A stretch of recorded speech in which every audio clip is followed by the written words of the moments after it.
How to add someone on Facebook Messenger app. So let's see in this video. Before moving forward, make sure to like this video and subscribe our channel. So let's begin. Basically, when you are friend with the person in Facebook, then the person will be added to the messenger automatically.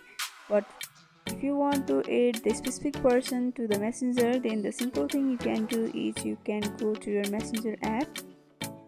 After that, you can see the pencil icon in the right upper corner, so you can simply tap on that.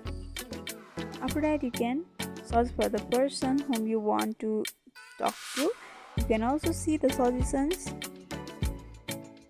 and from over there also you can select the person whom you want to chat. And the next step is you can go back and you can see the people option in the right lower corner, so simply tap on people, and from over here you can invite the people to whom you want to talk to. You can also tap on the profile like icon in the right upper corner, and from over there you can search for the contacts of the person, and by doing that you can add someone on your Facebook Messenger. So hope this video was helpful. Don't forget to like, comment, share and subscribe our channel for more videos like this. Thanks for watching.